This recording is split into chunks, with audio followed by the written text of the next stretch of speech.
Christ. Every time I get the opportunity to come up here and present a sermon or a lesson, I always find it kind of interesting because I always end up learning as I go through and do the research, try to figure out what to study on, what I'm going to present on, and talk about. And tonight I'd like to talk about godliness. Do you have it figured out? Now, I want to first start off with a little bit of time. Like they always say, time heals all wounds. As time passes, you forget about stuff. And there's other kinds of time cliches that you can kind of throw in there as well. But time becomes a thief when time causes us to take people for granted. Time weakens the greatest love if time causes two people who love each other to take each other for granted.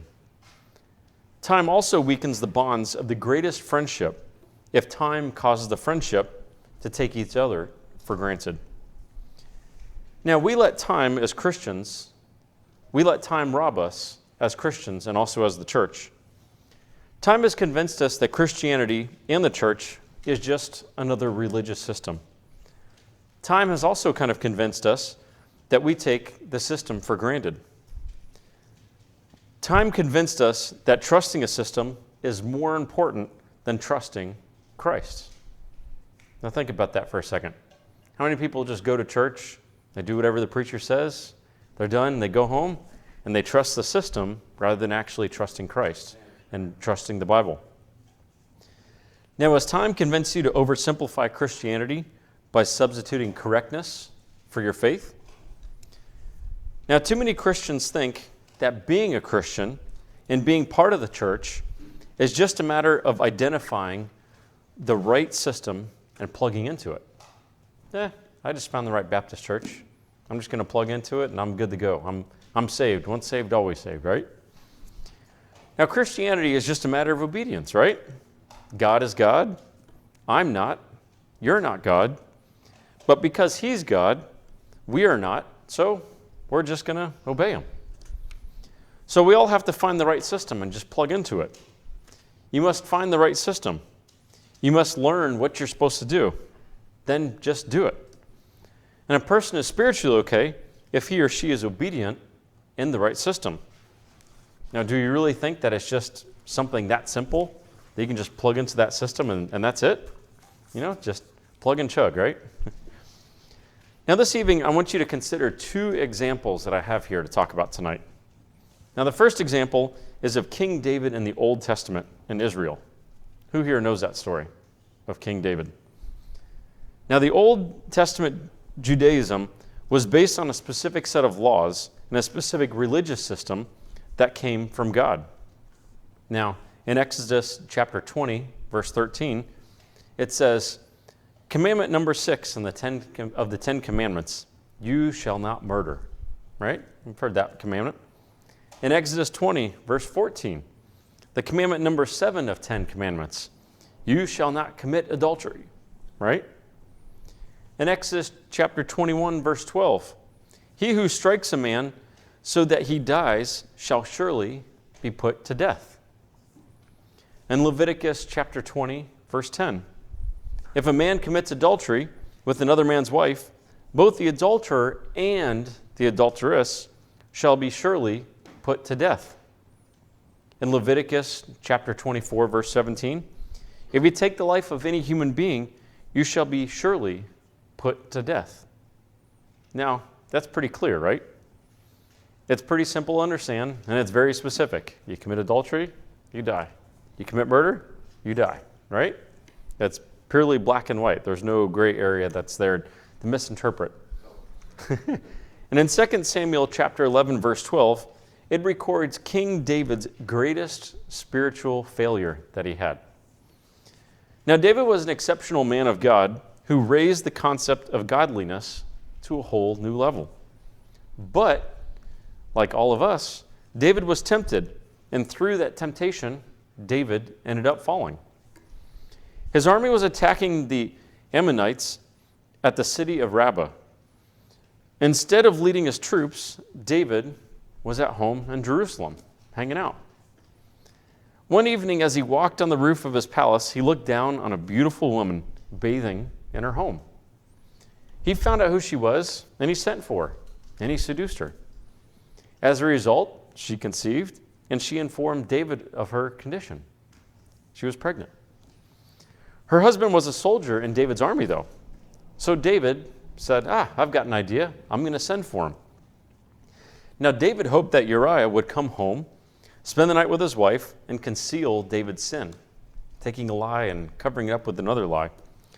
But because of Uriah's personal code of honor, he refused to visit his wife, to let his guard down. So David said, great, now what am I going to do? So he sent him back to the army with his others for Joab to kill him by putting Uriah in the most fiercest part of battle and withdrawing from him. Jacob did as he was ordered to do. But after Bathsheba mourned her husband's death, guess what? David ended up marrying her. Now in 2 Samuel chapter 11, verse 27, it declares, the thing that David had done was evil in the sight of the Lord. Now months later, after the child was born, Nathan, a prophet, came to David. He reported a case of gross injustice that infuriated David. Then Nathan told David that he was the guilty man. But David responds simply, and he said, I have sinned against the Lord, such as in 2 Samuel chapter 12, verse 23. That was a simple, honest confession that carried out the full expectation of death. He caused another man to die. He committed adultery, just like in the previous sins that we had talked about.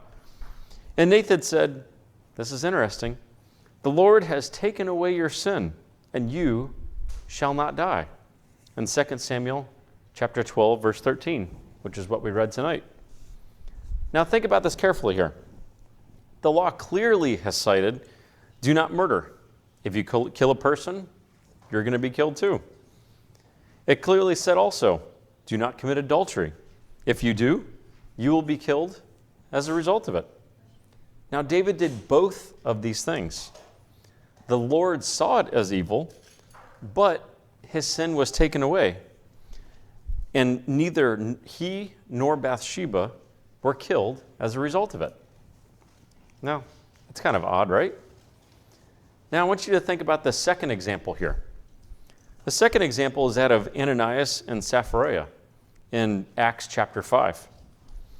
Now the church in Jerusalem was a generous, caring congregation from the first day that it came into existence. Now new converts with property sold them as a way to help the new converts who were in need, as in Acts chapter 2, verse 45. Now Christians were of one heart and one soul. Instead of claiming private ownership, they all shared this resource, as in Acts chapter 4, verse 32. They were so generous that there was not one needy person in this congregation of thousands of adult members. They all congregated together, they helped each other out, they helped rise each other up. Nobody was poor, nobody was rich. They were all completely equal. They were all successful. But not every baptized person renounced this greed. Just like in the socialist society that we always see. There's always that one guy that always messes up the whole socialist idea. Somebody wants to be more successful than the next person. Ananias and Sapphira were a Christian husband and wife who owned some property, as in Acts chapter 5, verses 1 through 11.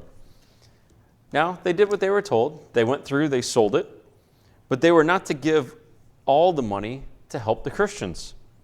However, Satan had a better idea and filled their hearts with a plan to lie. They would give some of the money and claim they had given all of it to the Christian groups there.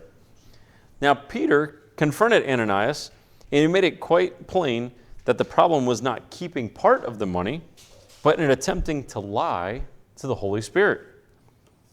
Now, 3 hours later, he confronted Sapphira and learned that he was a full participant in the lie, or that she was a full participant in the lie. Now, when Peter confronted each of them, each literally died right there on the spot. They were gone. Obviously, their sin was not removed as a result of this lie that they had. Now, how are we going to explain this? How is it that one person can sin and commit adultery and kill somebody, but another person can lie about not giving away all their money like they're commanded to and just go up in the rapture and just die, right? More importantly, how are we going to understand this concept? Now, one man commits adultery, successfully plots the death of the woman's husband, and marries the woman after her husband's death. All of that is specific violation of the commandments, and yet he is forgiven. And a man and his wife basically lie. The lie does not involve a commandment. The lie involved a matter of personal choice and voluntary commitment. And they died as a result of this lying. Now, in this lesson, is this lesson about God being unpredictable so that a person cannot know what will happen when he or she makes a mistake? No.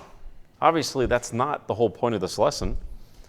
The lesson powerfully emphasizes the importance of a person's heart, a person's motivations, and a person's heart relationship with God. Now, what is this lesson about the heart and the heart's relationship with God? You see God's ownership of David's heart in the confrontation with Goliath. You see God's ownership of David's heart in the Psalms. You see it in the exile when you see it when he was king. But David was powerfully tempted. In a moment of temptation, David fell, and he fell hard on evil.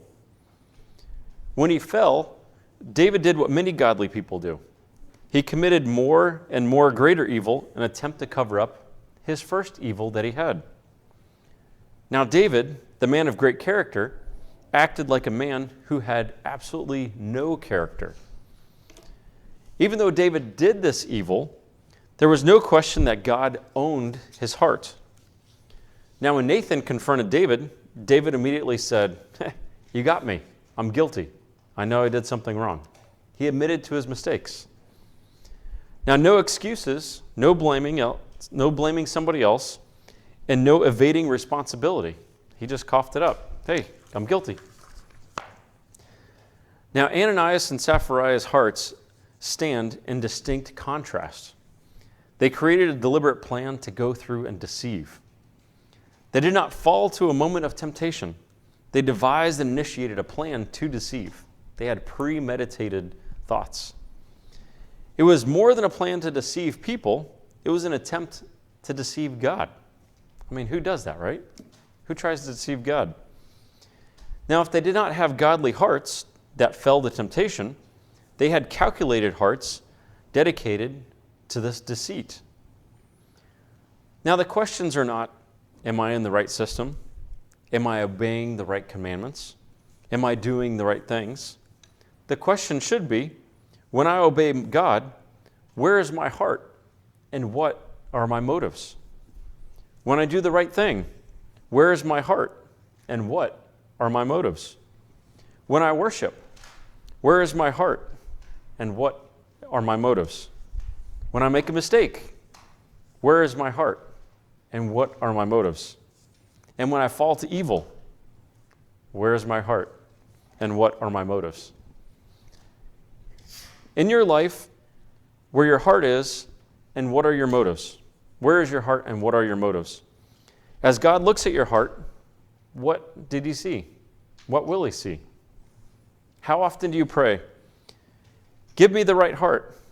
Make it, Jesus. Make it like Jesus." Lord, give me the right motives.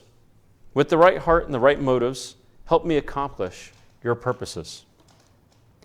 Now, becoming a Christian means getting a new heart rebuilt by God.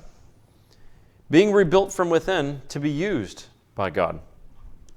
Now, are you currently a member of the Church of Christ? Have you been reborn through baptism? If not, let God rebuild your heart by coming forward and acknowledging Christ and becoming baptized as we stand and sing. When God shut the door And all the